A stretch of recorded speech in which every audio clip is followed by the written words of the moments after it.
bini ho na mzo oboa wa na me firi ho na me ko gina kire me sika na mo bi se ko sa store ko ta de be bra be okoya no koto no de bae to na me gia de na me de call back to woman store ho me ko na me se me ma ba store se ma beto se bi ni ho masoma obi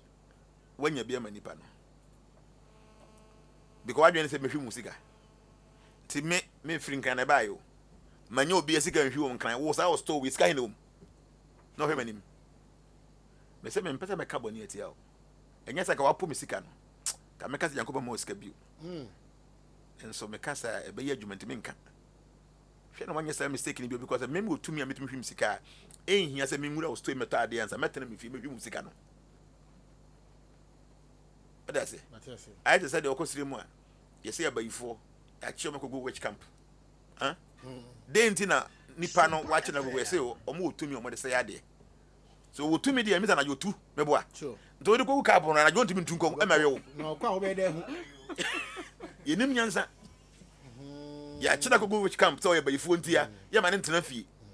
dentina o ya witch na uso no efise o otumi bi otu anajo nti wo de kokoshe ho na chance no ndimi mfonko obeko so people don't think nti wo say o arikeshe wo be hwi misika nti no e bi kura oba menche ya misro se nipa no otumi odi hwi misika ehia to o mewura o store mu obo gina ni mo sa wo hwe ne sa na sika ni na ko bende sa yen ye say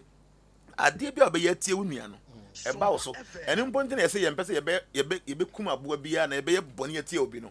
because ya dwene say aboa na nkasa no ono so wo abusua owo ma ohukrama wo ne ma de yo yo mo agina ma wo ne ma de yo yo mo nti wo koche ne ma me na kowe na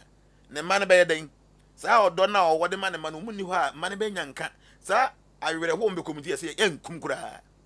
te mo nwenam yese ya dwena mo yenkum ba mu kun dia na wankum abe na wawe